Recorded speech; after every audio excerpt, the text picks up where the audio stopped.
HiSec Buyback offers 90% GDA anywhere in HiSec. Simply go to hisec.evebuyback.com, appraise your items, create a contract, and get paid quickly.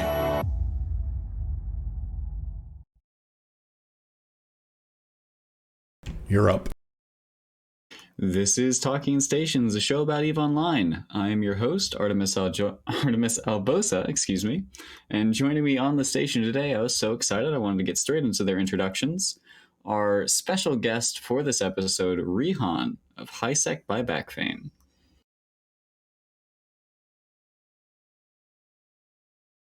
Happy to be on the show. Thank you for inviting me. Super excited to have you. I'm very glad that you accepted our invitation. Also joining us on the panel, we have Nick Bison manning the engineering station and joining in with his wonderful commentary. Hey, good day and happy Sunday to all. This should be fun. Fun indeed. And also on the panel today, we have Gergoran from Pandemic Legion. Good afternoon. Well, it's morning for me. What time is it for the rest of you? Rihan, I detected an accent there. What part of the world are you from? That is a German accent. I'm here in Berlin, in Germany, and it's 6 p.m. our time. Right on. All right, well, let's jump right into it. Before we get too far into the HiSec buyback thing, I do want to quickly do a plug. It is currently the 24th, Sunday, October 24th, and in 2 days, on October 26th, there's going to be a mass test on Singularity. They're going to be testing out some of the things which were announced at EVE Vegas, which today is the final day of EVE Vegas. So if you want to go check out some audio things, maybe hear EVE's audio for the first time, or at least what it will become soon TM, go check in with that, help CCP in the development process while you're at it. But with that little plug out of the way, let's jump into not quite out of the way. Hold on. No, just one thing I wanted to add, if you all don't mind, is also there's rules for the test server. And we had a spirited discussion about that not long ago in the Discord. And a lot of folks don't realize it is a non-PvP server unless you're in MTAC-O or you arrange it ahead of time with whomever you're fighting with. But they have the test server rules. Before you hop over there, just give them a glance. Now I'll shut up. Yeah, the test server is a useful resource, and I'd hate to see people breaking the rules enough that CCP decides it's not worth letting us have access to it anymore, except when they need something tested. One of these days, we'll have to get in touch with the groups who are like, only play on Singularity. I forget what the group's name was, and I think there were a couple of them back in the day who all they did was play on CC, and especially after the mirrors would happen, they'd buy up all the stuff from the markets before like purple modules were seeded and stuff. But a tangent for another day, perhaps. If it's safe to jump into our top story, let's go ahead. Let's go. Sorry. So if you're unfamiliar, if you haven't seen the ads on our show for weeks now, HiSec Buyback, it is the fastest and I would dare say the largest buyback service in all of New Eden.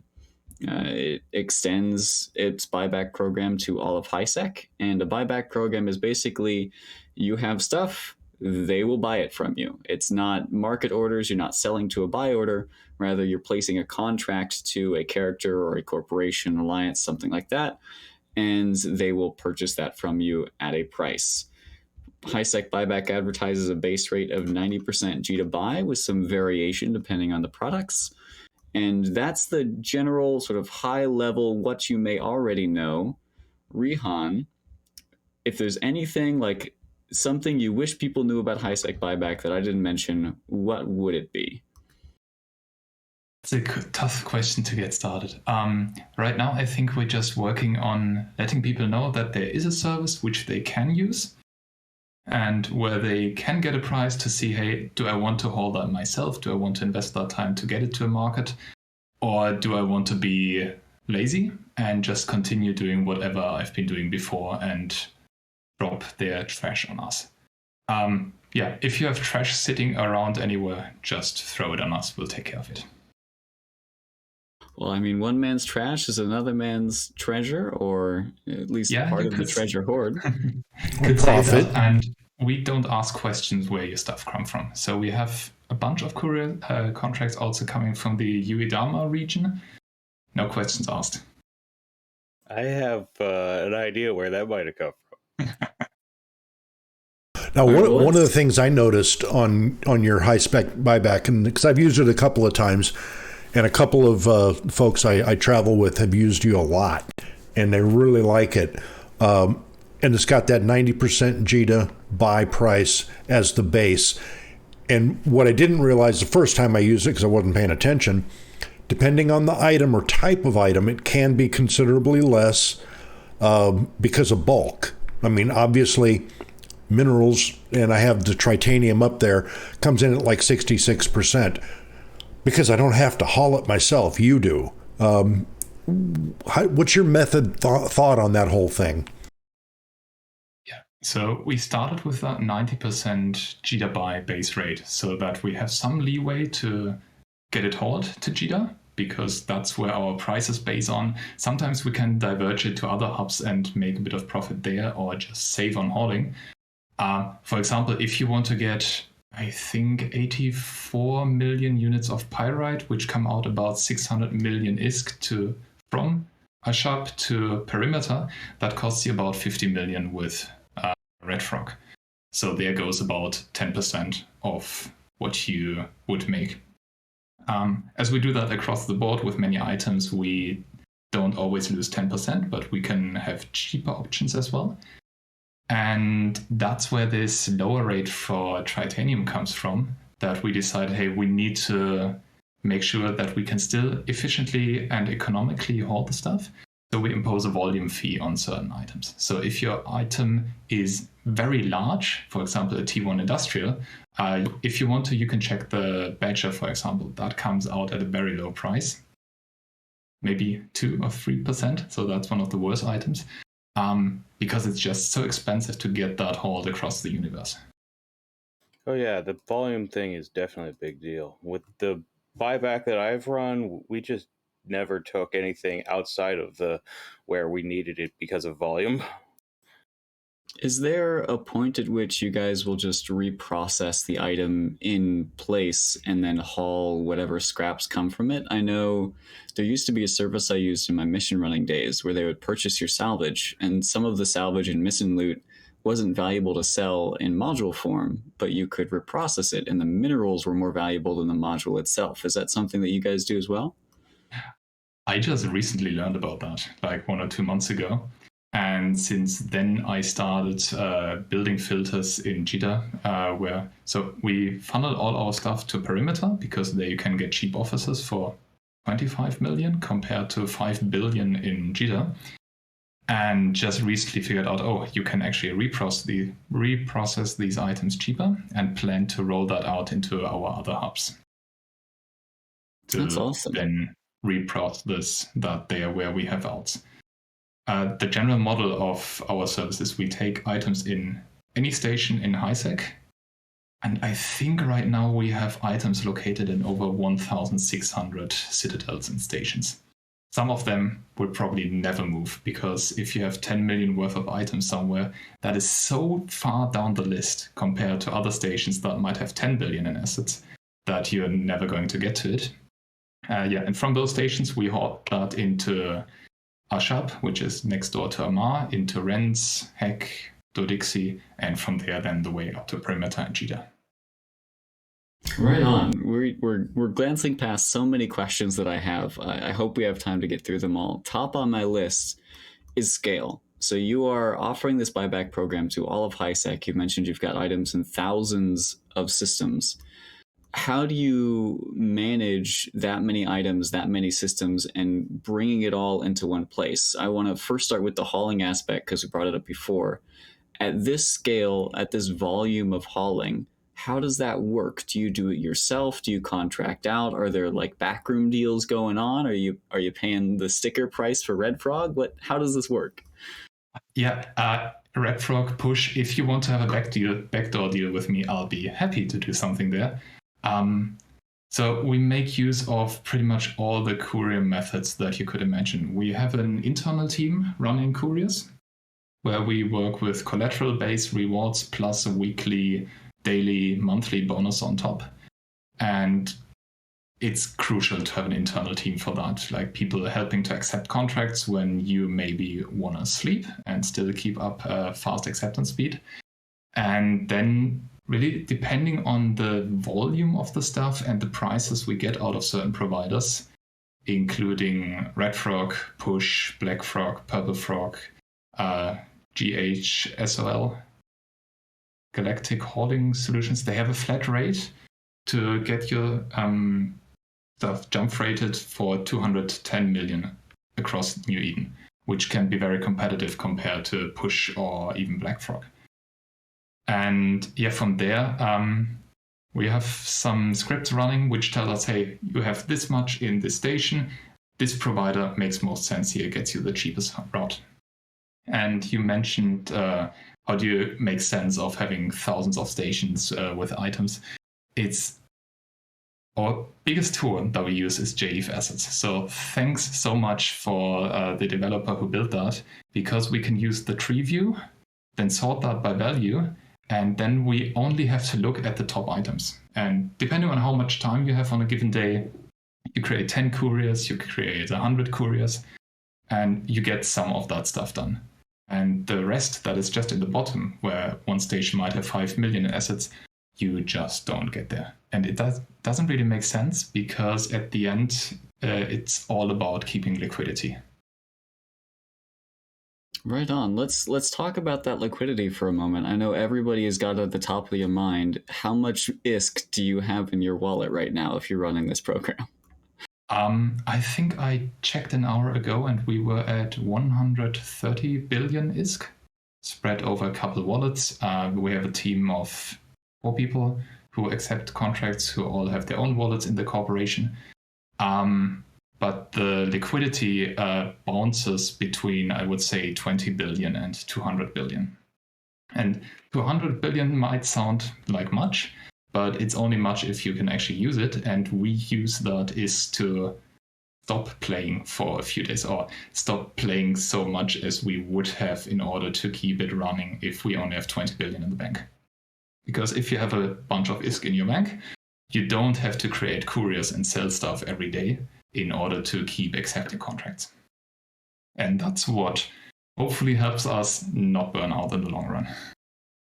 So do I understand correctly then that the limiting factor on sort of the speed through which you would burn through your contracts, it's not there aren't assets coming in, it's you don't have the time to get it all contracted and hauled to JITA to sell again.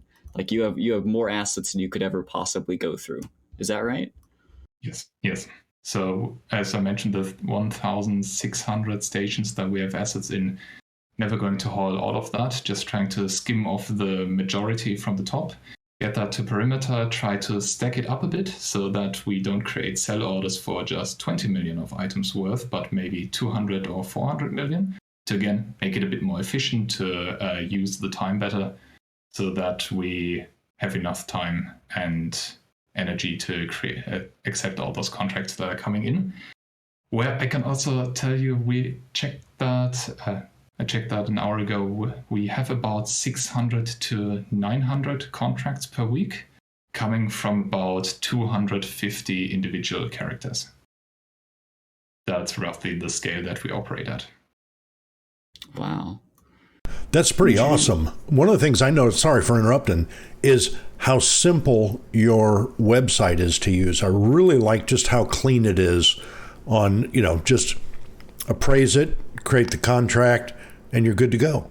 And it seems, I don't know who thought it up or decided to do it that way, but it's just a clean, quick interface, and I do appreciate that. It's not gussied up. Thank you. That was one of the major goals, that we had to keep it as simple as possible. Comparing that to other forum posts we've seen where there are a bunch of rules, you need to figure out, okay, where is the stuff, what pricing applies there, yada, yada, yada, the whole chain. Which is also why we're still accepting any contracts in Highsec Islands. So even if you have your stuff there, we try to keep it so simple that we can say Highsec instead of saying Highsec, but only mainland. Like even getting it shorted without the part saying, hey, just Highsec. If it's 0.5 above, we take it. We're making a change to that right now, which is about bulky items. As I mentioned before, titanium and pyrite. We had people dropping like 5 billion worth of pyrite on us, where we then need, I think, 20-ish push X contracts, which again at the end put us at a 1 billion or so loss. And there we're making a change that we might reject certain contracts from HiSec Islands. But again, you have that simple tool, you put in your stuff, you get a warning or two, and you can just send us any contract. If it's bad, we'll let you know, but there's no punishment in sending us bad contracts. Except if you're trying to scam us. Then we might put you on a block list. Oh man, now I gotta know, how are people scamming you? What are they doing? Early days, when our pricing model was not as refined yet, we had people putting up buy orders, which you couldn't fulfill in JITA. And for example, if you have an item that has usually buy orders at 1,000 ISK and then sell orders start at like 10,000 ISK, they would put up a buy order, let's say 4,000 ISK, which is structured in a way that you can't actually fulfill it. Or they just cancel it before we could get the stuff there. And that was interesting. You could really try, okay, I'm going to accept this contract now. And then I bet within the next 2 minutes that item is gone. I do 2 jumps forth, 2 jumps back. Okay, that buy order is gone. Because our appraisal uses, again, other appraisal tools. So thank you very much to Eve Appraisal and Janice there, who built really great tools that, again, have an API so we can have all those automated workflows there. And they can be manipulated by buy orders. So that's one of the ways we got scammed in the past, which is just a part of doing business. People figure out how to game it, then we try to counteract that. Right on. I didn't even when I think 90% JITA buy, I don't think JITA buy as a metric that the market is controlling. I think of JITA buy as this is what something is worth.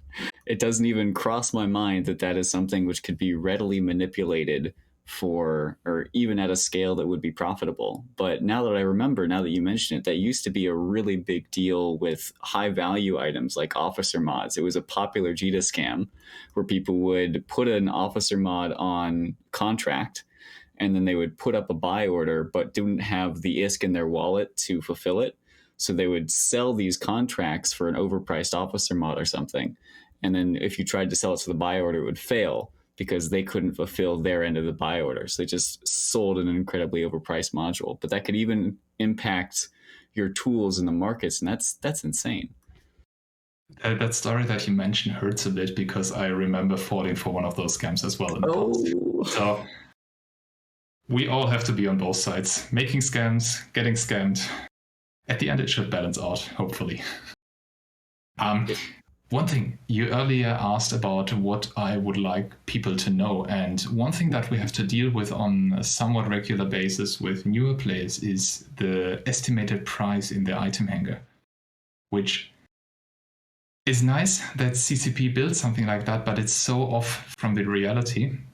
Because sometimes if people are in one of the southern regions, south from Amar or so, they get a price that is oriented on somewhat, but if they move it to Amar, they wouldn't even get that price or nonetheless move it up to JITA.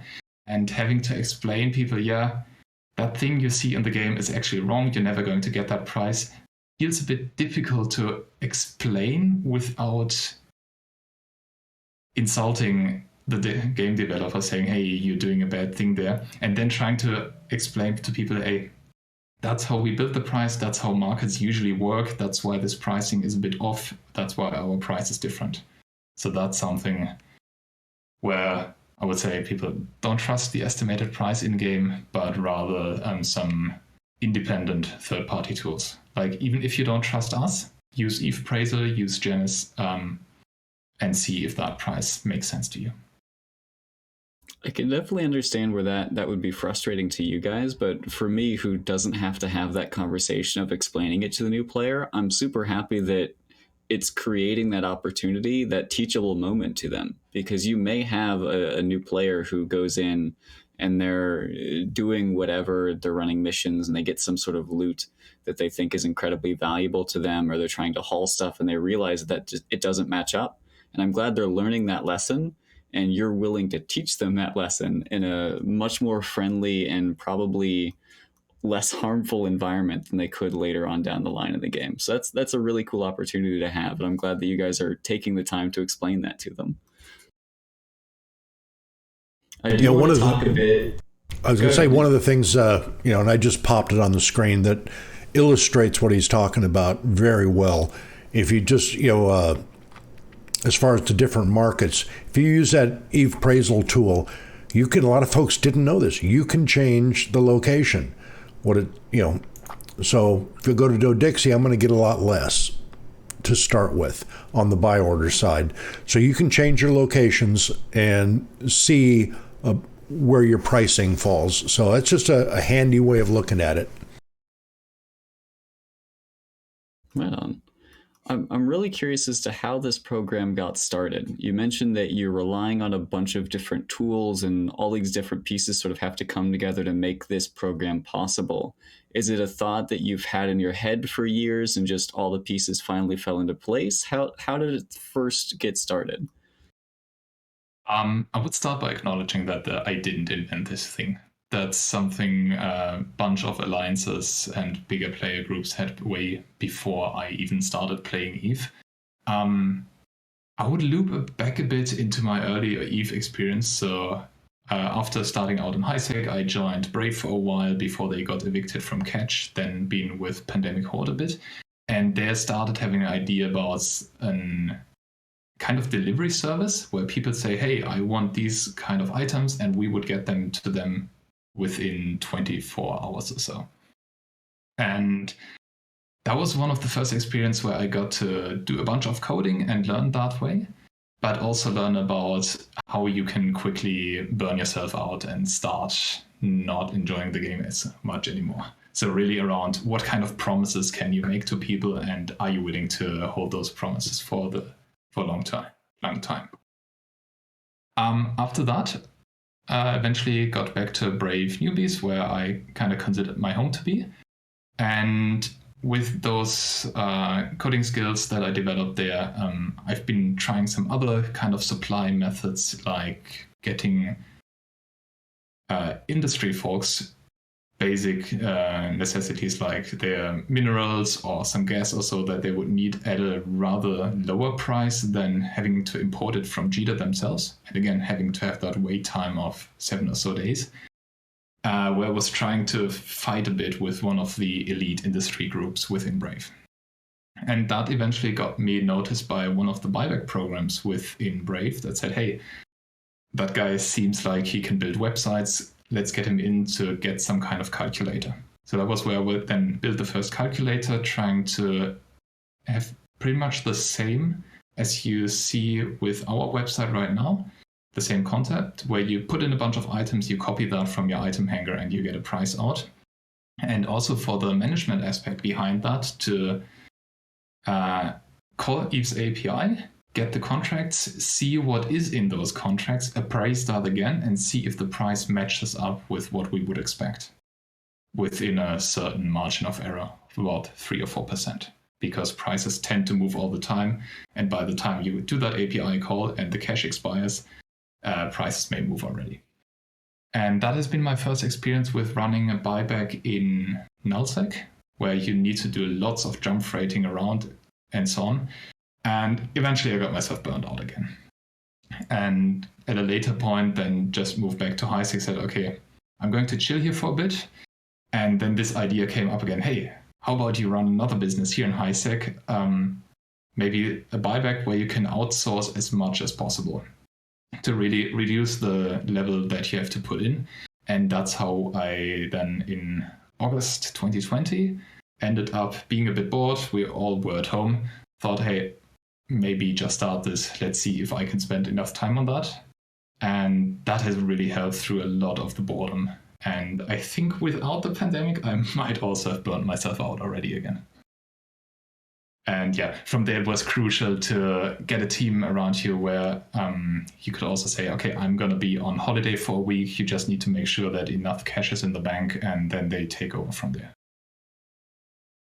So Wow, right. there also big shout out to the team, all the haulers, and especially the core team that's been with me a bit longer, being Crowbert, Trucker, and Grima, who also runs the HiSec Buyback now. So if you haven't heard yet, we have other branches trying to expand into other areas of space. And don't judge me if that's wrong, but I think HiSec Buyback said that they would also start serving Podman home systems. Not sure what that means. Do they have a website up already, or are they working on it? Just like HiSec.evebuyback.com, the HiSec version runs on HiSec.evebuyback.com. There's no information about the Podman variant yet, but they also have a Discord, which I don't know if that's linked on their website or not. I run that website, so I should know, but I haven't been well prepared on that topic. Okay. Yep, that is it. Masaba? It is HiSecBuyback.com. I just pulled it up on the screen. Oh, I know exactly what's up with Masaba. Okay, what's up with Masaba, Gergoran? To clarify, we went to HiSec Buyback, and they say they're accepting contracts from every HiSec system except, and they have a link to a Google spreadsheet. And there's one listed system in the spreadsheet, and it's Masaba. Masaba is an asset safety system. So it's one of the bigger asset safety systems. So asset safety from a large portion of southern nullsec goes to Masaba. And there are a few people who like to camp asset safety stations and will try to shoot anything that undocks from those stations. And Masaba is home to one of the more obsessed groups that do that. Domain research and mining. Yeah, that's where those problems come from. Lost a couple ships there and eventually had to say, okay, that system might not be on the list anymore. When you first mentioned the HiSec Buyback, my first thought was, fantastic. All of those asset safety systems are now just a wealth of new customers for you. Anytime a nullsec group gets evicted, it's a payday. We've seen that actually with the war between Test and Imperium ending. I think that's also 1 or 2 weeks before we started running advertisements on your show here. We got a huge load of ships fitted in all the different ways. You could really see whole doctrine hangars coming in and landing at the southern parts of HiSec, where we then had, I hope I'm not overboasting here, but I think at one point we made up 30% of Red Frog's queue. Wow. So I hope that I don't get called out on that being absolutely wrong, but that's what I have in the back of my head. That is crazy. So we've got HiSec, we've got LowSec, maybe possibly, potentially Podman coming in the near future. Nullsec is sort of already serviced by individual alliances or the groups that are there. When you think about what's next, is there a larger vision? Is it about sustainability and scale and keeping the train moving? Like, when you think to the future of HiSec Buyback and this thing that you're building, what does that future look like?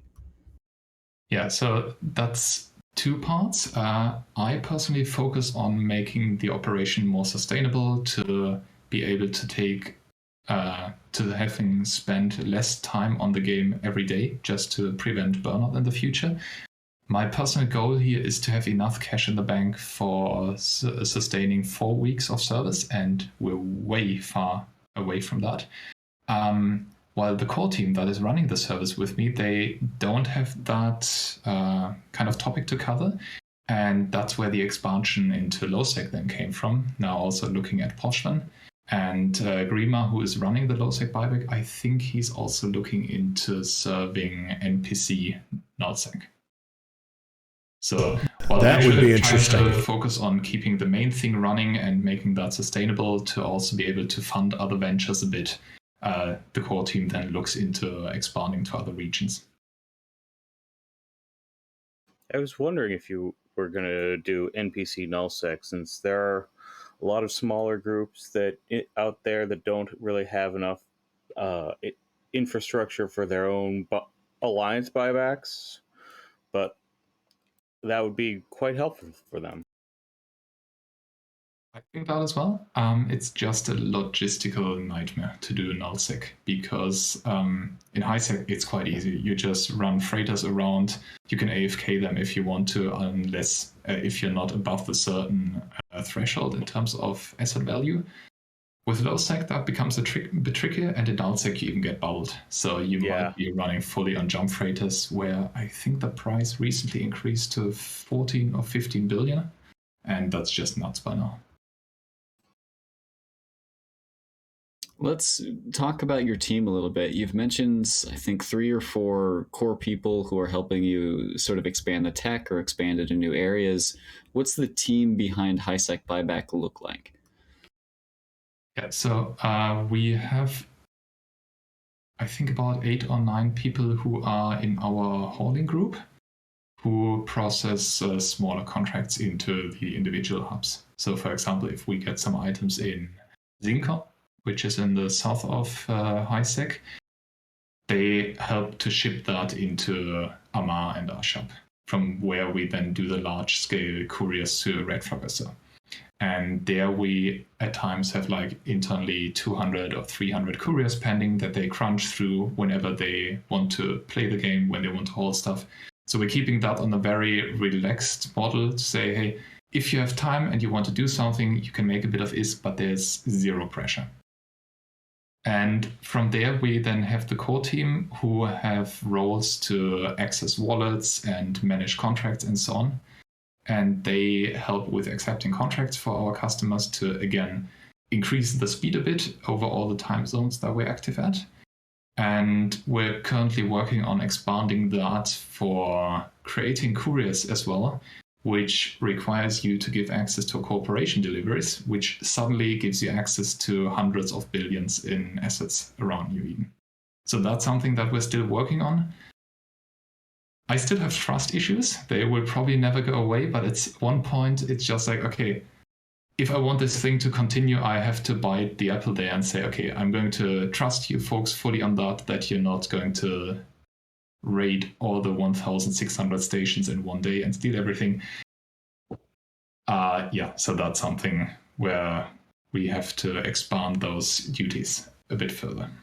I mean, if I can be the devil on your shoulder, even if they stole it all, they couldn't sell it all. You can't even sell it all, and you have a whole team behind. Yeah, that's true. That's true. One of the things you brought up was on the trust issue. Absolutely, I'm with you. How does that, like say, independent, fairly new player that, or maybe not, that has been hauling their own stuff around and would like to get in and be one of your haulers? Is there like an application process? Who do they talk to? How would they get involved in your program? Yeah, so we have a Discord where we help our customers a bit if they have questions, and where we also organize us internally. You can find the link to that Discord on our hisec.evebuyback.com website. And from there, just ask in general. We have like a little application form where we try to figure out, okay, what capabilities do they already have? Does that match the contracts that we usually do? And then it's just basic courier hauling. So public couriers where you can create a courier from, let's say, Amar to Jita. You can set a certain reward. You can set a certain collateral. And we do that internally as well with our corporation, where we create couriers to our corporations, which are only accessible if you're a member of that corporation. And then you can haul those things. And for every contract courier that you complete, you participate in the daily, weekly, and monthly bonus payments. And from there, you just start doing that for a while. And then we have a look at which time zones we need more coverage with people accepting contracts, which are already well covered. And then we promote people into management roles there. So that's usually how this works. And some people come in, they haul for a while, they get inactive. That's totally fine as well. If you want to do other things more, then just do those. And also, you don't need to join our core with your main. An alpha, which can accept contracts and then recontract them to your main, that also works fine. Do you think you're ever going to reach the sort of scale where you begin to like rival the volume of Red Frog or of PushX internally? My mind instantly is going to like Amazon here, where initially they were utilizing UPS, FedEx, other like last mile delivery services, but then you're seeing Amazon branded vans everywhere now. They're not using them anymore. Is that going to happen with you guys and PushX and Red Frog? I don't know yet. So far, PushX and Red Frog have been incredibly reliable. And just one thing that might become an issue if we create so many couriers that Red Frog and PushX can't process them all anymore, is that there's a outstanding contract limit from your character, which if you have it skilled up all the way, you can create up to 60 couriers for your corporation. You can again have many outs in your corporation to push that limit a bit, so that each of the characters can create 60 couriers. But internally, within a corporation, you can instantly create up to 500 couriers. So that's one of the very interesting pieces when you have lots of small couriers for that. But I think over the long time, we will be using both all the time, because our internal couriers specialize more in, we, for example, have Amar, and then there are 10 to 15 systems around that, which all have small packages. And our hoarders can just go from one station to another, pick up 7 packages along the way, drop them all in Amar, and rinse and repeat. While Red Frog and PushX are more of a point A to point B hoarding. Do you have any rules about what kind of assets your haulers might have, like maybe both a freighter pilot and a webbing alt or something like that? We don't have rules around that, which has hurt us in the past. But it's usually just like recommendations of don't haul more than 100 million in a T1 industrial. Maybe don't put more than 2 billion in a freighter if you're using that. But we're trying to educate people who join us on what limits are good, and then they get to make their own decisions if they want to exceed that. We set up an internal SRP program as well, but we never have used that so far. So I'm quite happy with the team not losing ships left and right all the time. Looking at the kind of items that you have coming into your service, do you ever just scroll through and see, okay, what are people giving us? Is there any weird nonsense that you never expected to land in the HiSec buyback, but you ended up getting? Officer modules. Really? That happened 1 or 2 times. I think we still have an outstanding contract for an officer mod in the domain region, where Jita buy was, I think, 300 million and Jita sell was around 2 billion. And there was okay, nice, thank you. But we have all the remaining stuff coming in all the time. We have all the mission loot, explore loot, industrial stuff. People are also selling us capital construction components, where probably they figured out that you can turn minerals in something that we pay more for. Please don't do that. Those are painful, especially not in Highsec Islands. Just forget that I ever said that. But then all the way through low-tier ships, T2 ships, T3 ships, as I mentioned earlier, we sometimes get full doctrine hangars, up to the way of orcas and freighters at this time.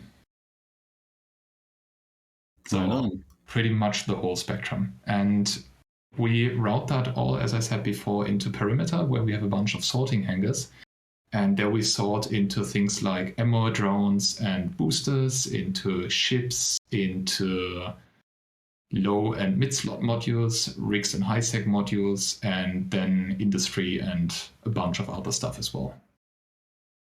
Somebody correct me if I'm wrong. Is there still like a 1,000 item per inventory limit in the game? Yeah. For the corporation hangars, it's 1,500. And for your personal hangar, it's about 1,000.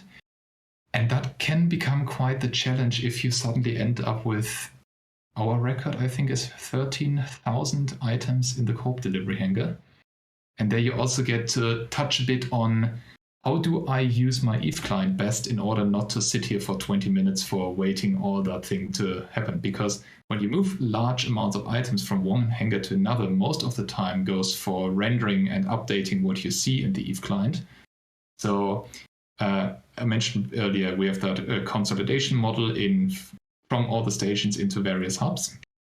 And we have alts sitting in all those hubs. For example, in Botana, we also have corporation hangars there. So we can just pull all those 11,000 items into hanger 7, click away real fast, wait 5 to 10 seconds, go back to corporation deliveries, do the same with hanger 6, 5, 4, and so on. Then you go again through, you stack everywhere, you try to crunch that smaller, before you reach a point where you maybe condense those 11,000 items into 3,000 items, spread over 2 hangars, and then you start crunching out all those large Red Frog and public couriers. I imagine you have a lot of sorting cans in there too. Not that much actually. So we use mostly the corporation hangars. If we get any hangars, we just repackage or reprocess them on site. And from there, so corporation hangars are our main tool for sorting and compressing items. Are you guys, so you're going to have a crazy amount of various items rolling through. I noticed as an example, you've got 100% buyback on Moonor. Is that because you're speculating that come quadrant 4, when the compression comes in, you can compress it and haul it easier and sell it for more? Or are you doing sort of speculative things like that? Oh, we're way too busy to do any speculation. So I love watching the Oz Eve stream, and it's usually like, okay, we had that item recently. I might have speculated on that. But again, we have that liquidity thing. We need to constantly sell items in order to be able to continue to serve customers. The 100% on certain moon ores or even more comes from us calculating moon ore based on their reprocessed value, which is a thing that comes back from the Brave Newbie times when I was there when moon ore got introduced and the rates based on GW for moon ore were really bad. People were complaining.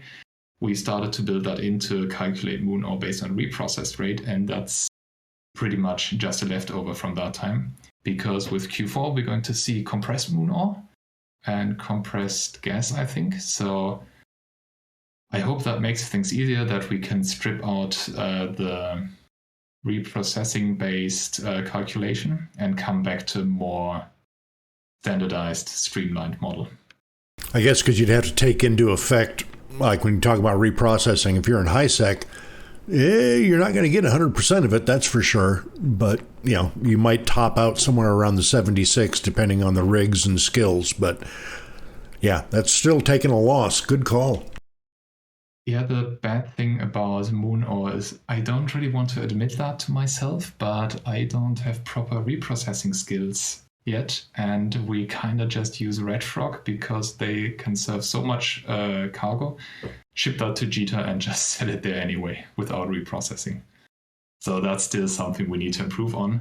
But we don't get so much moon ore that this would be a problem financially. Right on. What do you get the most of, if you would hazard a guess? Like, what's the number one type of stuff? Is it that Explo loot? Is it the missing salvage? What's the most common type of item that you get? I would say in terms of what is usually in our contracts, most contracts are rather small, somewhere in the range from 1 to 20 million ISK. And that's very often things you would expect from mission running combat anomalies, or doing exploration.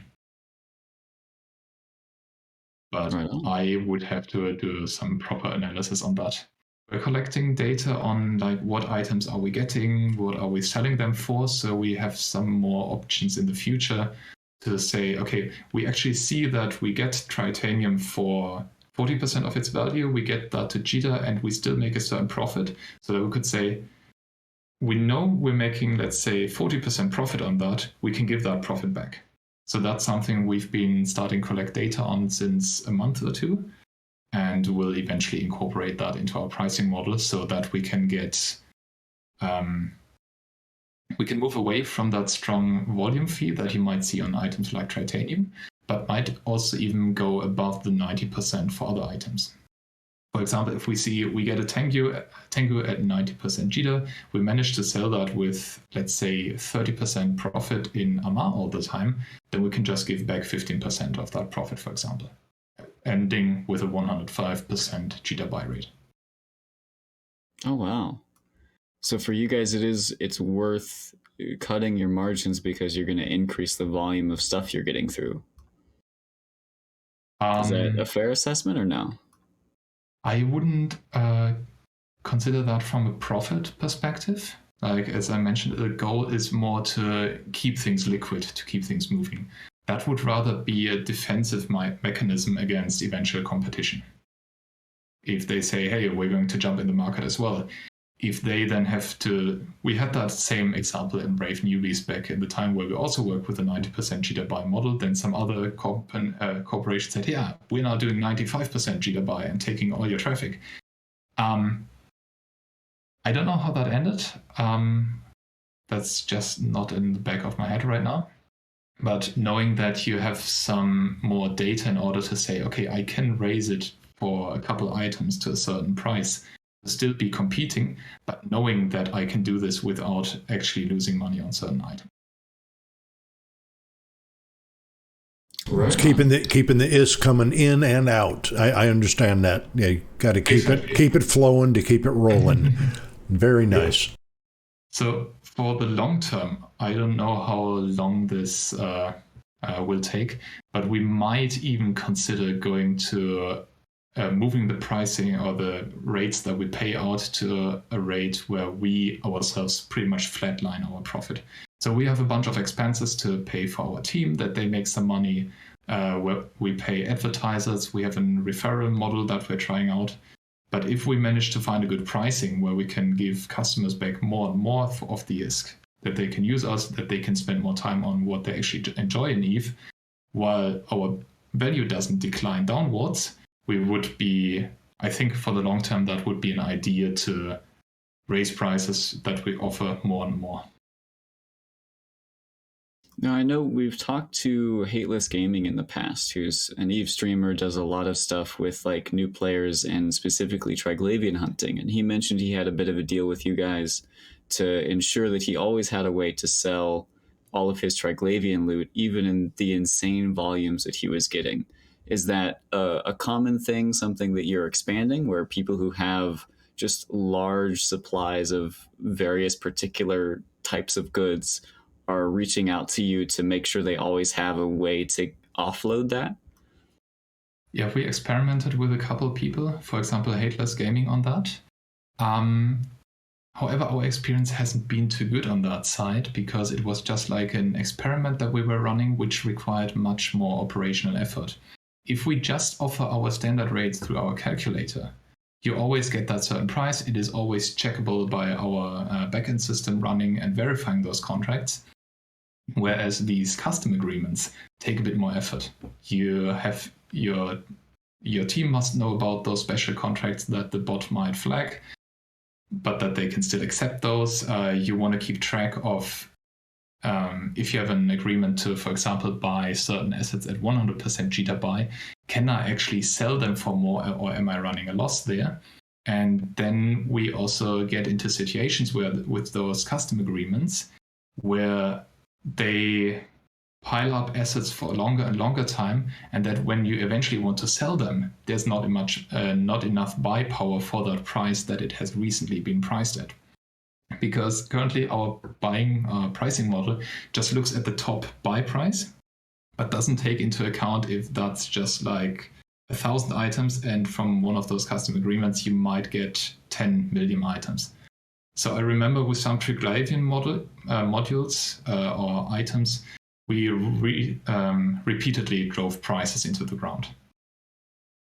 Because we got like, I don't know how much it was, 40,000 zero condensate databases. That item doesn't exist, that's just made up. But one of them and it took rather a long time to actually get rid of them while we had liquidity issues on the other side. So we moved away from these custom agreements again, saying, okay, we unfortunately can't sustain that. It's taken an operational and maybe is toil on us. So we're moving back to having one standard rate for everyone that goes through our calculator. Right on. I'm curious as far as how patch days impact you guys. For market speculators and for even just general PvEers, patch days or when new events come out are times to make ISK. It's times when the prices on things are going to be inflated because they're new, they're harder to get, or people just haven't had the time to get them. Do you make more money on patch days because of that? Because you have just a massive source for all of these goods? Or do you lose it because all of it stockpiles and you can't sell it before the prices drop? I have literally no clue on that in one way or another. I just have JEV assets. We have that red line of the total value. If that goes up, I'm happy. If it goes sideways, I get confused and suspicious. So patch days themselves don't impact us too much, except from that last one where they suddenly said, hey, you now pay 3 times the taxes. Like, I might have wanted to sell off before that, but that's how it is. One thing that recently impacted us was when isotopes and ice products spiked really strong first and then totally crashed down afterwards. That spike showed up a bit in our total value rising a bit more slowly, but we didn't know at that time because it somewhat correlated also with the time when we started running ads on talking at stations. So I thought, okay, that's probably more customers coming in. And then we had a situation that was interesting in September. I was on vacation for 2 weeks. I didn't have my own laptop for a while because it was in repair and so on. So only after a month, I got back to running JEV assets on that machine again. And what I saw was that for the whole of September, the red line was just flat. So usually it goes up and accelerates a bit, and then it was just flat. And then you start wondering, okay, where does that come from?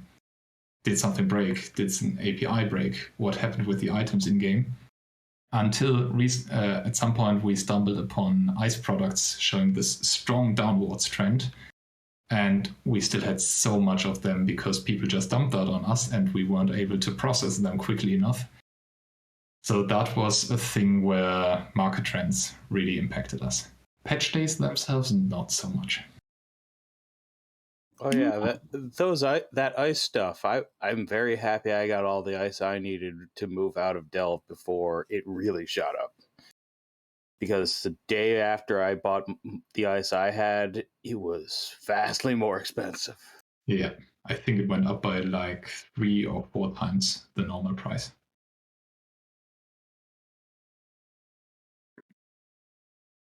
Man, that is like, there's so much to the scale, the volume that you're handling, the tech behind the scenes. It amazes me that you're running this whole thing, but your main focus is limiting you and your team's input into it. If I were to try and run this project just thinking about it, I would think what I want to do is maximize the stuff that I'm doing so that I'm increasing my margins on everything. But with you guys, it's very much your margins are going to be fine. You care about not burning yourselves out, about reducing the amount of work you have to do per transaction so you can increase the number of transactions. It's just that kind of scale is not something I'm used to. I have to also admit that we had a long time to learn this. So as I mentioned, we started in August 2020 and it's been very slow for a long time. And sometimes we had a contract, sometimes we didn't have a contract on a day, and we were not at that point yet where we handle hundreds of contracts in a single day. And there it was much easier to really look into all those items, make sure that we use the best pricing everywhere before it got to a scale where things really started growing, more people noticed, and we had to find other ways, like just stuffing everything into a corp delivery, corp hangers in perimeter based on some filters and just scratching off the top of the items. I remember 1 or 2 hangers in perimeter. We have, I think it is mid and high slot modules. we have 40 billion worth in items sitting there. And I usually just create couriers from perimeter to Jita for items where the stacks are worth more than 100 million. And just try to let those items pile up and be efficient with the time you actually spend on it. Because if you create couriers every single day for an hour, that gives you incentive to not do that so much anymore. It becomes very repetitive after a time.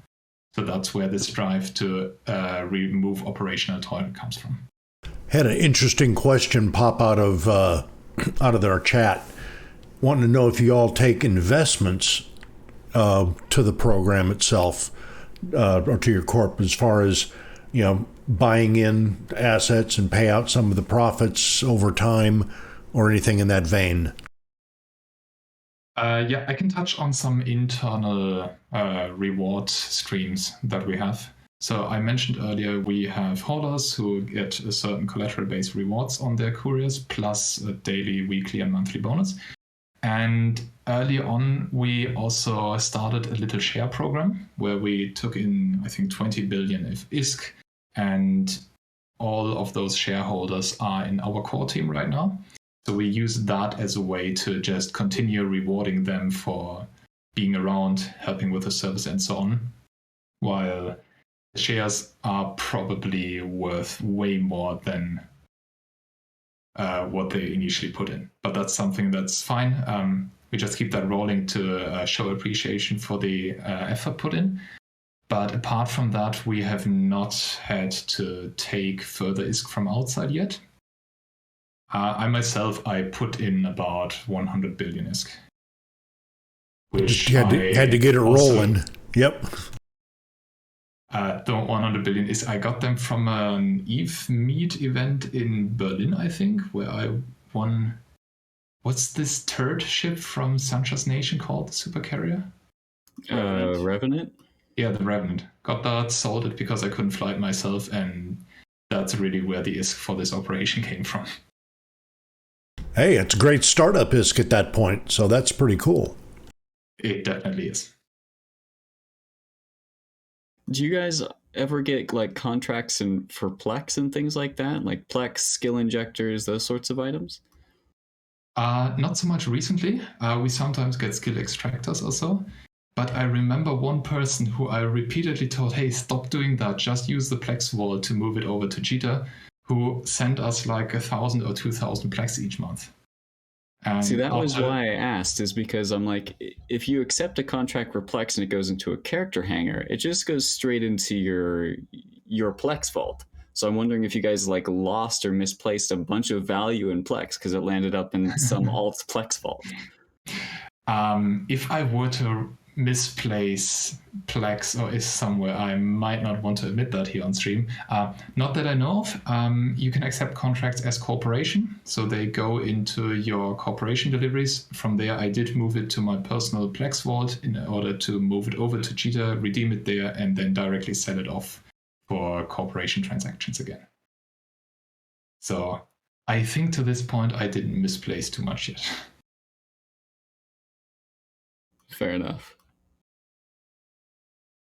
Man, I learned so much about the service. There's even more that we could probably talk about from the tech side of things, which is well over my head, but I want to dive into it a little tiny bit.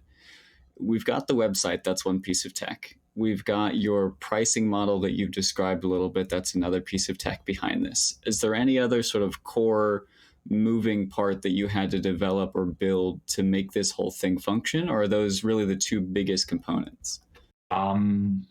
So I have a habit of just building more and more tools left and right and trying to solve smaller, bigger problems. And thanks for that reminder.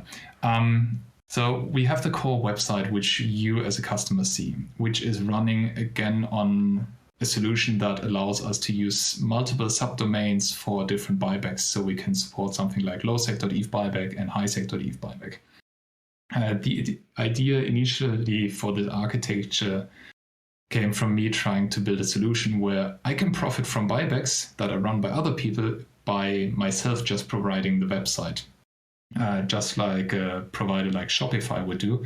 where you pay them to have yourself a website so that you can sell your stuff, and they just provide the website. Behind that website, we have some appraisal logic where we take those items that you sent us through the calculator, send them over to Eve Appraisal and Janice to get some proper pricing idea. Then we have a bunch of other logic that we apply ourselves, like volume fees, or sometimes items have very interesting price movements recently, where we fall back to using Eve's API to get an idea about the last 30-day median price. That's what we use to combat this scam I mentioned earlier about putting up fake buy orders.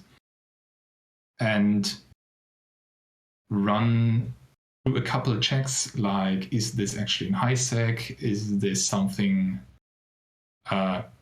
is this an orca in a Highsec island that we can't even ship out? So those are some contracts where we have special rules which go through one of these systems, where we then generate Discord notifications for our team and automated Eve mails to our customers saying, hey, you put up a contract that doesn't contain items.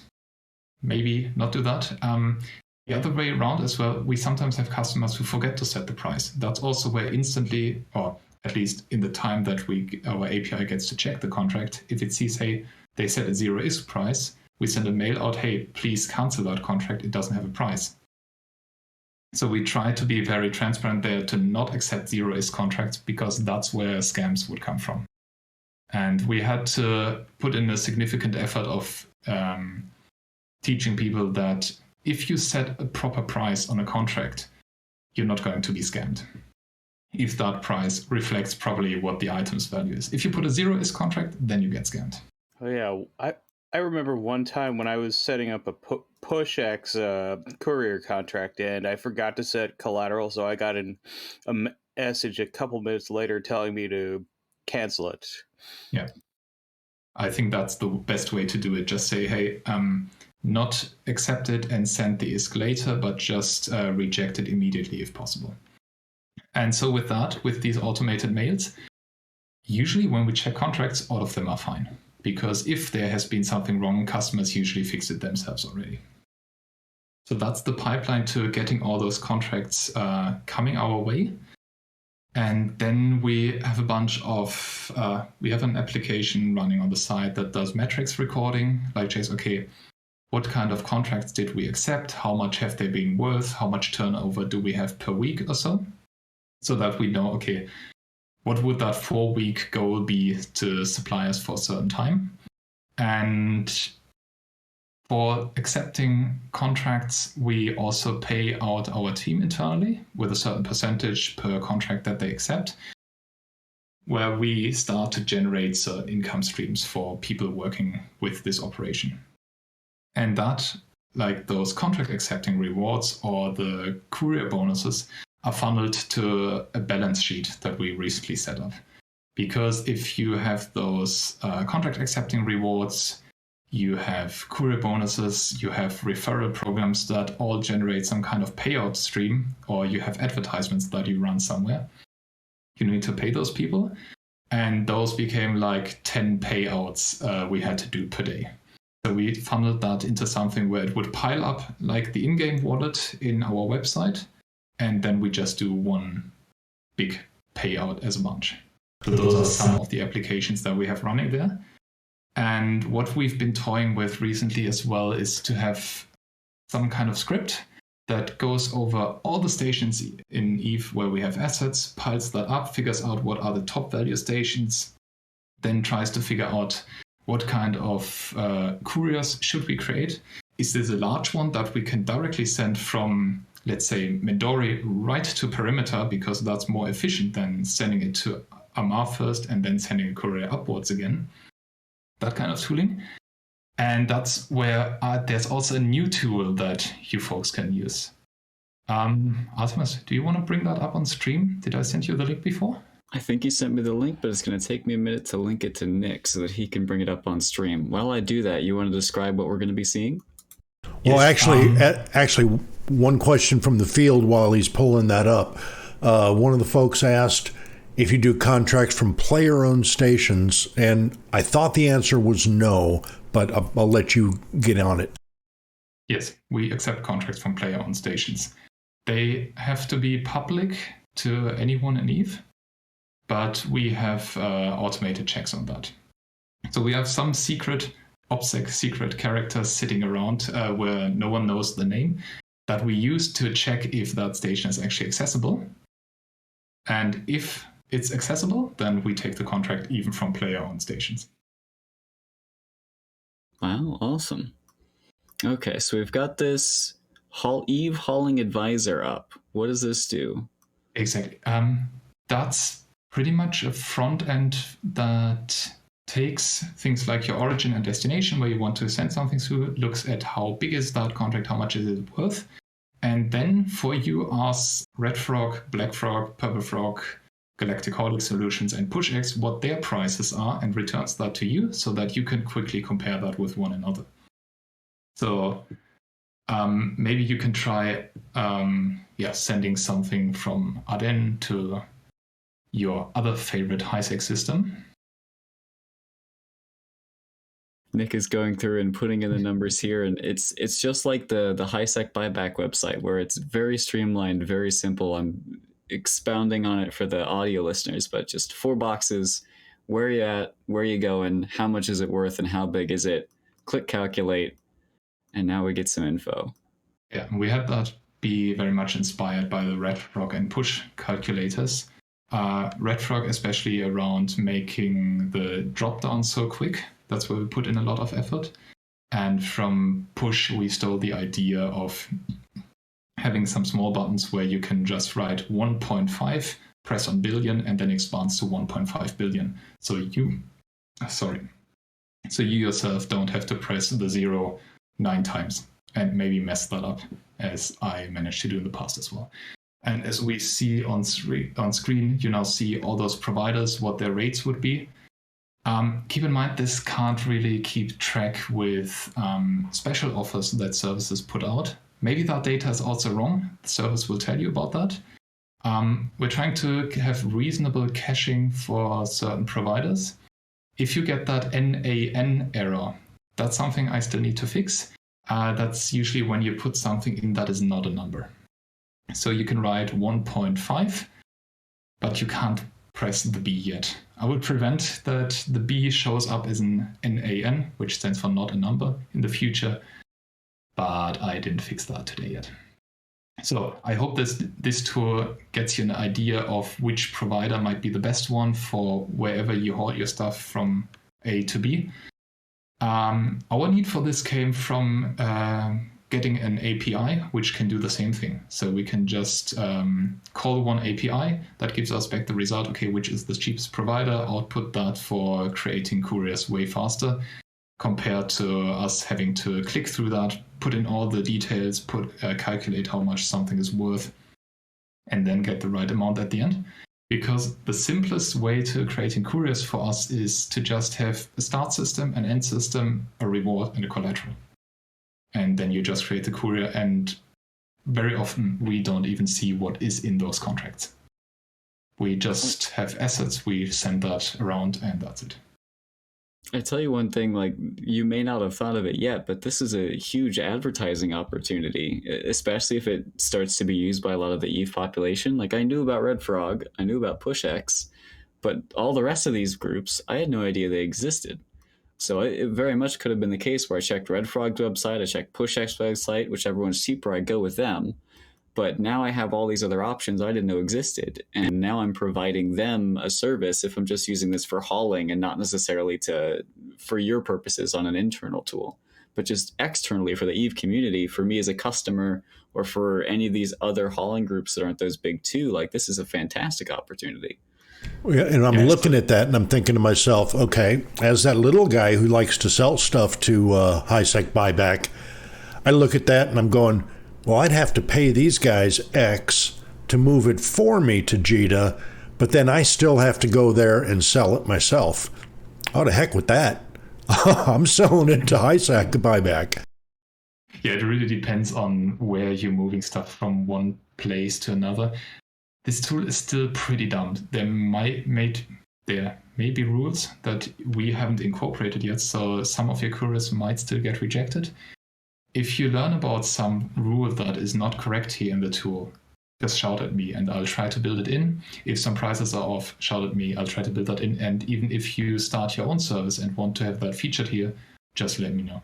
I mentioned earlier here Galactic Hoarding Solutions, which I found through the forum, which is a jump freighter service that existed for 6 years, I think, already.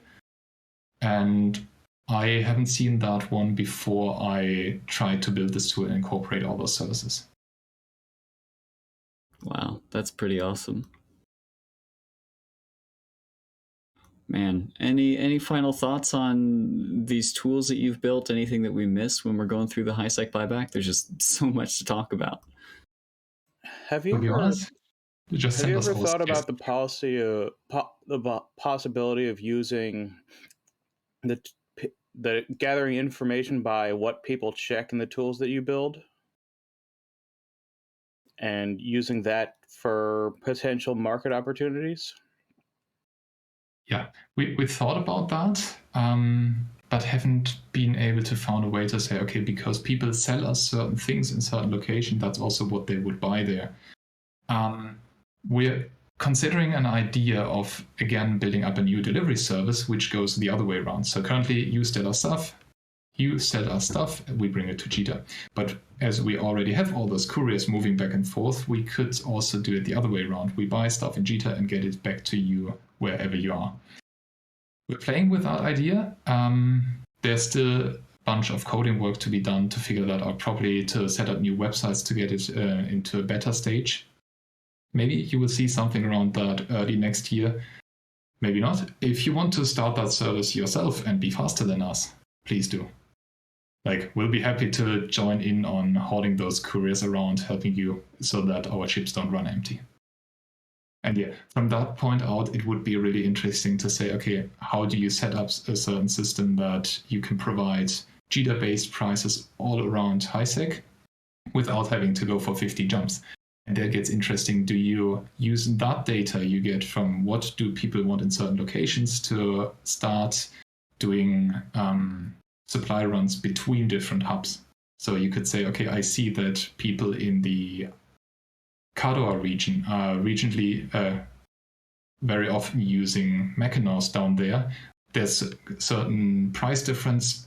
Maybe I'm just going to send 50 Mackinaws down there to put them into the Amar hub so that folks who then fulfill those delivery orders can just buy it in Amar instead for roughly the same price you would get it in Cheetah. So those are some interesting ideas one could play with, but we're not there yet. Another question out of the field, where, from the chat, one of the folks was asking, say you have somebody join but can't afford the collateral on a particular contract. Well, generally you just can't accept it at that point if you don't have the collateral. Do you help out any of your newer haulers initially, or how's that work for y'all? We haven't had to do that yet. So most of the internal couriers are between 100 million and 500 million. So that's something you can get to as a player just starting out yourself. So we're not doing the 10 billion couriers that much internally. But honestly, at this stage, we could just give people 200 million when they join so they can run some couriers. And if they run away with it, it wouldn't hurt either.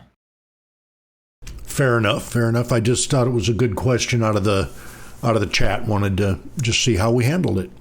Yeah, please don't join and scam us. I just said that and realized, let's see how that works out. Yeah, that was my immediate thought. Someone's going to try scamming you. It goes back to the whole trust issues in Eve. Now, yeah, I absolutely get it.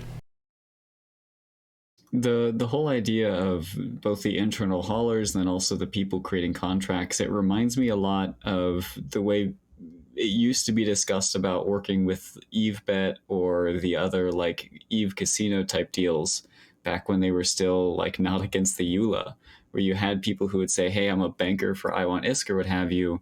I don't PvE, I don't crab. I just spend 2 hours sending ISK to people who won ISK on the website. And that's how I make my money.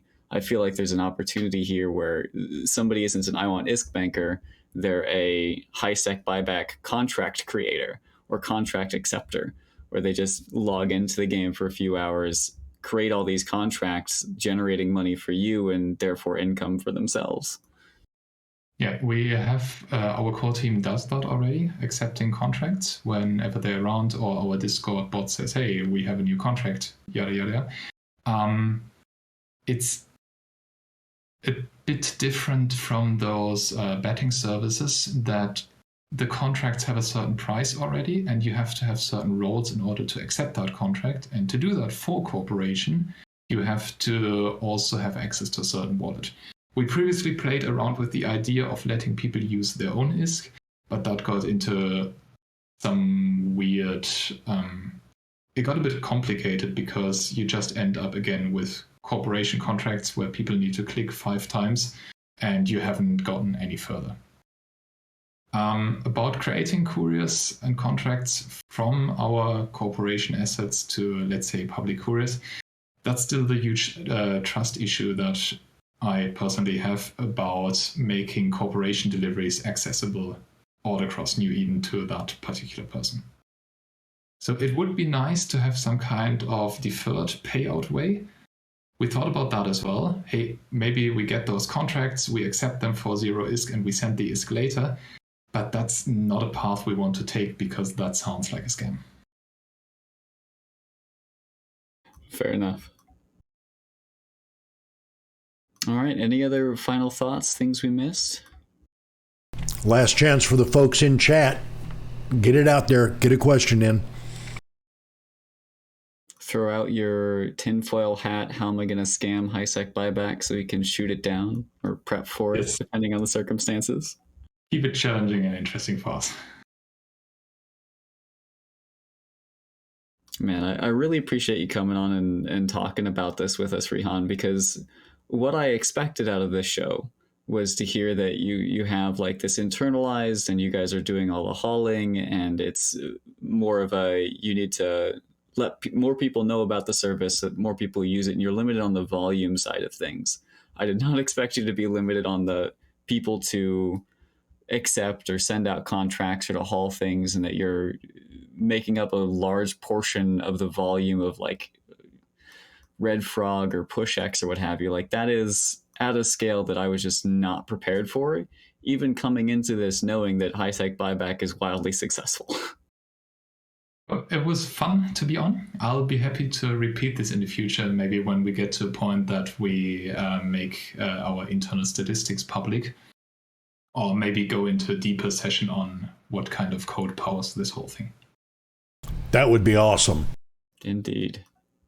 Yeah, I liked hearing about how your focus is setting it up to keep yourself from burning out. That seemed like a really good way to do it. That's really smart. And the other thing I like about it is we've been doing this continuing series on Eve industry, and everybody forgets transportation and logistics is a huge part of Eve industry. So this really fits in nicely. Indeed. All right, well, speaking of things that have been happening on TIS, we didn't have an industry show this week, but we did have some other things going on. In case you missed it, last Sunday we had the Novice Frigate Yearbook with Sky. And don't be fooled by the term novice, that's just a reference to what the sites are called in faction warfare. The pilots who are flying these ships, and particularly the pilots who are analyzing the data, are far from novice. They are in fact experts. Then on Tuesday, it was patch day. We had the release of the Concord Rogue Analysis Beacons, which are the new capital ratting sites. So there's some good discussion there, as well as the tax changes, which Rihan alluded to, cutting into his profits there. Sorry, bud. So some good discussions and stuff to check out, as well as the stream schedule for the Alliance tournament was announced.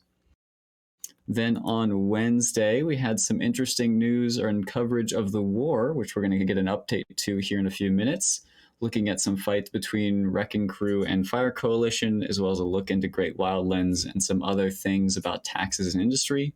And then rounding out the week on Thursday, we had a follow-up show to our Pochven coverage. So it must have been 2 weeks ago where we had the Pochven papers on, and we were talking about the insane amounts of ISK that were being generated from these high-end PvE sites in the Pochven region, and how just wildly vast amounts of income were being generated. And some of the people who were generating that income decided to stop on by and talk about the other side, talk about the danger and the risk, and how the risk side of the risk versus reward calculation plays out.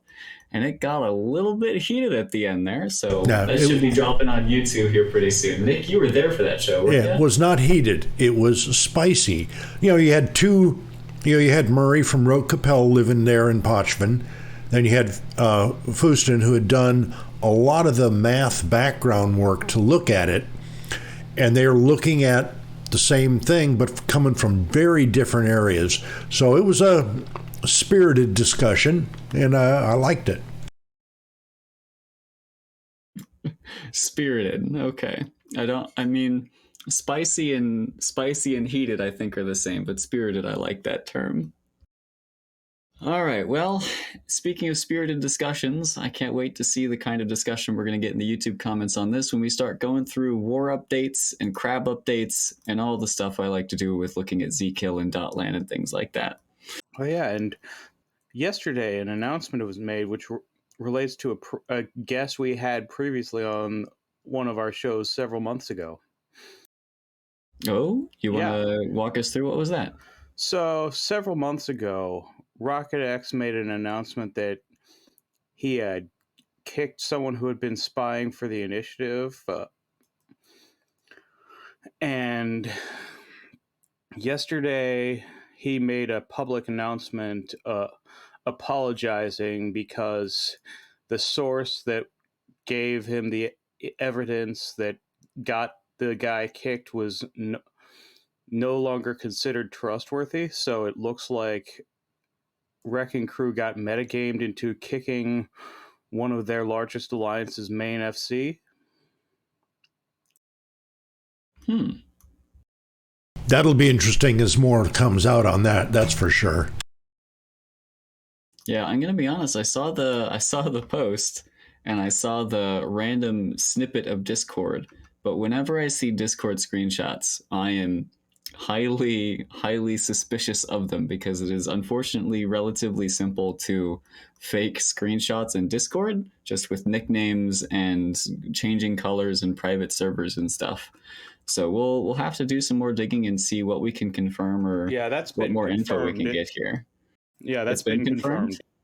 All right. Well, that is quite the interesting development to that story. What sort of impact do we think this is going to have on the morale and the war going down in the South? And I'll frame this question by giving a bit of background for those who may have been out of the loop. Recently, there's been a war going on in the southeastern quadrant of the map, specifically focused in Amensi and Tenerifis. We've had guests from both sides of the war on. And recently, the developments have been that Dreadbomb specifically on the Wrecking Crew and Army of Mango's side began pulling back from their staging systems in Amensi. And in fact, they lost their staging Fortizar in that region and have been focusing more of their efforts on the Tenerifis area. I'm wondering if this change to, or update to, rather, the spy situation going on in Wrecking Crew has dampened their fighting spirit even more, or given a rallying cry to Fire Coalition in any way. I don't think it's going to make a huge difference on the RC side. They've changed massively, and the Rogue Consortium is no longer as significant of an alliance as it was due to other leadership, people being busy with real life and some other things. They used to be the Coalition's main sub-capital force, but they're not quite that anymore. Also, I imagine if this was, because this kick was months and months ago, if it was more fresh, I think the wound would hurt more to like, oh, damn, we didn't mean to do that. This is long enough ago. Heck, and Eve, if it's 45 days ago, it's ancient history, dang near. Yeah, Fair enough. they've changed massively over the past 6 months, and even more massively over the past 2 years. And I'm sure more changes will be coming as we see changes happening to the Sov map as well. I think the most interesting region to look at, Amencia is worth mentioning because it's sort of stabilizing under the control of Fire Coalition, but Tenerifis has still got this strange duality of ownership, where if you look at the iHub ownership in the filters on .lan, you'll take a look and it looks like, oh, okay, so XIX, members of Fireco, they look like they own a good portion of the region. Then you've got a bunch of unowned space up in the western, the northwestern part with a little bit of Dread Bomb owning there. Then if you swap it over to TCUs, the map like changes entirely. Suddenly it looks like AOM owns half the map and Dread Bomb owns the other half, and there are a few little smatterings of other things. It's just rather amusing the way it almost completely flips the way the map looks, just depending on the filter you look at as far as ownership of the Sov structures. It is worth mentioning from a strategic perspective, iHub ownership is far more valuable. In fact, almost the entire value of Sov is found in the iHub versus the TCU, which is mostly a flag. So for strategic value of ownership of space, it seems like Fireco still holds most of that in the Tenerifis region, but there's a lot of space up in that northwestern quadrant, as we mentioned, that's got no iHub in it, and Dreadbomb owns the TCUs, so we'll have to see if they're able to clutch it out and expand their holdings in terms of the iHubs in those systems. Moving beyond that area of space, we've also got the other war going on in EVE right now. Catty corner to this, so this Fireco, AOM, Dread Bomb, Wrecking Crew, that sort of conflict is down in the southeast. Up in the northwest, we've got the invasion of Pureblind happening and an adjacent conflict going on in Declan, which we'll talk about a little bit as well. Specifically looking into Pureblind, Brave has been slowly, emphasis on slowly, especially in comparison to the stuff going down in the south, expanding their influence in Pureblind. So they started out a few weeks ago, and they took about 2 systems per week has been the pace. But now it seems they've stabilized and conquered what used to be the Flying Dangerous constellation down in the southeast of the Pureblind map. And they're going to be expanding out from there, but they've got iHubs, they've got TCUs in one system, QTech 5, which I guess now is their staging system. They've got Fortizars and such in there. And it'll be interesting to watch where they go from here. They've definitely been having a much stronger resistance than I expected, and I'm personally rooting for Brave. I'm wearing the team colors, so to speak. So I'm surprised. Props to the Pureblind residents for putting up that much of a resistance, but I'm sure Brave are having a maximized fun per hour if I can put my spin onto it. So that's pretty cool to see. Well, 2 things up there, if you look at who's next to them. Banderlogs, which is mainly a Russian alliance, so you got a little time zone thing happening there. Plus, Banderlogs are no slouches. You know, they don't make a lot of noise, they don't talk a lot of crap, but they are very efficient at fighting for their space. So that's going to be, it's going to be fun.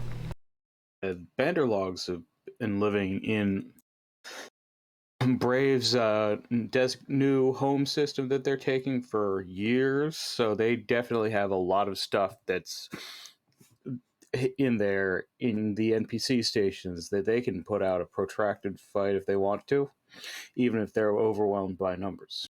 Yeah, because they've been there at least since 2018 when I was living in Fade, because we'd run over and shoot at each other once in a while. So they've been around. Indeed. The other little bit of conflict that we mentioned going on up in Declan, it was some internal drama within the GTC, the Greater Trash Coalition, which is headed up mostly by Volta, but you've also got Toilet Paper and some other Pureblind alliances within it. And specifically what occurred is .RHP, they have a crazy long alliance name that I can never remember. But they had some drama where they were teaming up with Banderlogs to fight Brave. This went against coalition sort of objectives. And various people were shooting blue fleets and intosising blue Sov on both sides. Both GTC was shooting RHP, and RHP was intosising some GTC Sov, all while the standings were still blue. It was a whole big mess. But at the end result, it looks like GTC is essentially getting evicted from Declan. Or not GTC, RHP. So they had a bunch of assets specifically in terms of citadels, lots of industrial citadels. They were mostly an industrial sort of renter type alliance. And if you look at Zkill for Declan, you're just going to see citadel after citadel after citadel dying, huge amounts of value being lost there, in addition to the Sov, which is slowly being taken over with, again, an emphasis on the iHubs first. Volta is taking those over up in the north of Declan. I'd be interested to see, once it all gets conquered, what happens to that space. Are they going to install some renters? Do they have some people looking to live there? Is RHP going to continue a protracted fight and try to retake it, or are they just going to move out? We'll have to keep an eye on it, but it is a curious wrinkle to keep an eye on. And if you're looking to get some juicy kill mails for your kill board, just head up there and note down on your notepad some of the timers and get on those Citadel kills. Yeah, RHP is interesting because for years now, they've been making agreements with the local powers to stay there. Like, they'd been working with Guardians of the Galaxy before that coalition collapsed, then with Winter Coalition, and then with Volta. Yeah, and RHP, Federation of Respect, Honor, Passion Alliance, just so get that out. But I swapped the map over to the TCU side, and you can see pretty much this whole north and west side was theirs. When I swap it to the iHub side, they ain't got it. They still have some up. They still got this main star constellation, but they've lost dang near all here and the one on the far left.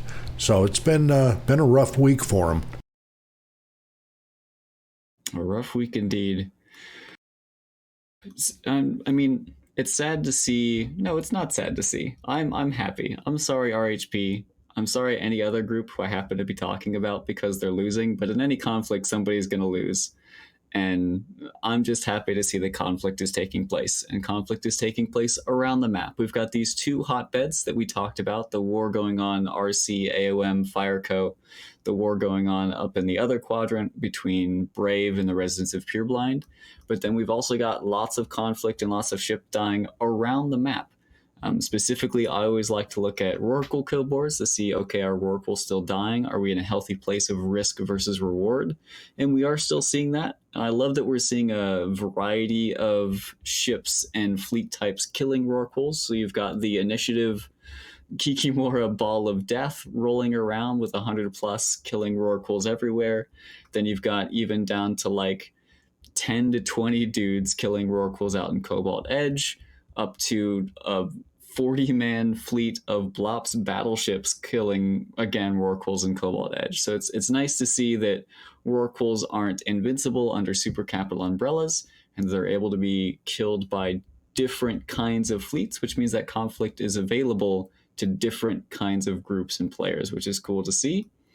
Of course, something I'm sure many of you have been keeping an eye on since the Crab modules, the Concord Rogue Analysis Beacons, have launched, are going to be the kills for other capital ships, specifically carriers and dreadnoughts, which can launch and link to these new capital ratting sites in order to unlock the ISK that come with the rats and the loot that happens afterwards. I've been trying to keep an eye on it to see if there's a large increase in the number of capitals dying or getting on kills as a result of this, and I'm not seeing anything definitive right now. There are definitely capitals running these sites. There are definitely capitals dying as a result of running these sites, but I can't quite tell where that impact is going to land. Are we on an upward trend, or are people just trying this out and then they're realizing, well, it's not really worth the risk? We just don't know yet. As with any new PvE, there's going to be a bit of a time where the player base is learning the meta, learning the best strategies, seeing how to optimize for it, and we'll just have to wait and see how that shakes out. But at the very least, with these new crab sites, the way that the mechanics shake out, you have to have a capital on grid, vulnerable in space for a certain amount of time before you can extract the massive amount of ISK from it. So at the very least, there are going to be more and more capital ships vulnerable in space to be attacked or to participate in PvP, which I am personally a fan of. Yeah, people have been using Rorquals and activating the beacons in belts and then panicking, then running the sites in a Marauder, though. Wait, can you activate them with Rorquals? I thought Rorquals were not on the allowed list. Well, I keep hearing about running it in a Rorqual, so in a belt and then panicking. I'll have to double check that and see if that is a thing.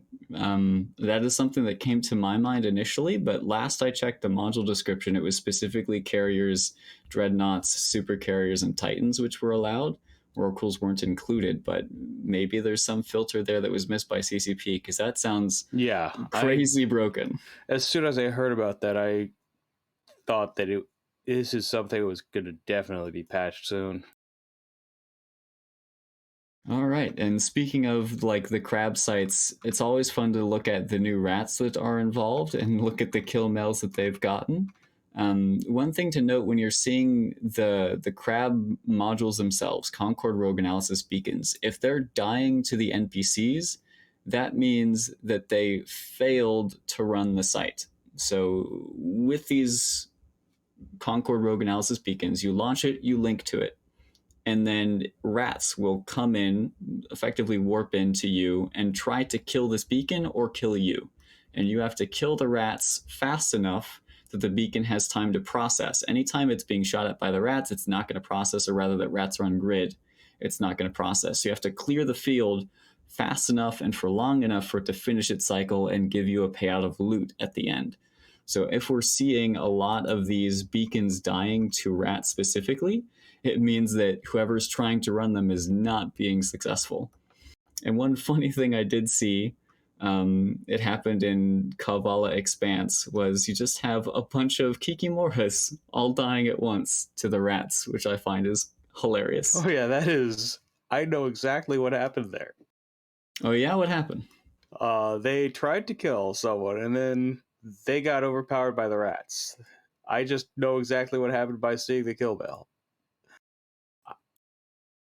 Fair enough, yes. And I looked up the system to see if a capital did die, but it looks like, unfortunately for initiative in this drop, they didn't manage to kill the target. So they did kill eventually the Concord Rogue Analysis Beacon itself, but the rats meant that it was not a positive ISK trade for them. But they've killed plenty of Rorquals and capitals outside of this, so I think they're probably still happy. Alrighty, we had a question in chat. Not sure why Titans. What will they smart bomb the site? ? Great question. And I think what you're referring to there is that Titans can't fit the high angle weapons, HAWs, anymore, so they wouldn't be as effective. HAW Dreadnoughts seem to be generally considered the best way to run the site. Titans can activate the beacon, but I don't think it's a good idea to run one in a Titan. I would love to see, though, a bunch of smart bombing Titans. Delve used to be known for like the smart bombing, or I guess it was Declan before it was Delve, for the smart bombing Titan gate camps, because Titans, their model is so large that the effective area of the smart bombs becomes larger. I wonder if that would be a good way to really farm ISK from these sites if you're confident you can protect your Titans. Oh yeah, one time I was on a Blops stealth bomber fleet in Delve, and then as soon as I took a bridge, we bridged onto a smart bombing Titan, and I immediately went home. Oh, fun times. I was also on a bomber's bar fleet where that happened. Okay, well, that's the look around the map. We checked in with a couple of storylines we've been following in the past with a couple little wars. We took a look around the map and Zkill to see what's been going on. In terms of where to look going forward, if you're a PvPer looking to get in on some content, or maybe you're looking to join a group which is actively embroiled in conflict, now you know where to look.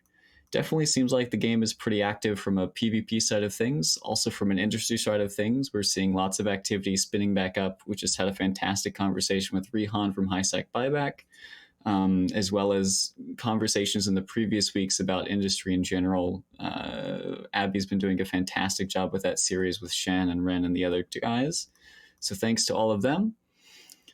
Coming up in the coming weeks on Talking Stations, we're going to have lots more interesting content, so make sure that you're following us on Twitch or subscribed on YouTube. We also are publishing the Sunday shows to the podcast again on Spotify, so keep an eye out there. Any other final thoughts for the show? Things that we missed or things that we don't want to let slip behind?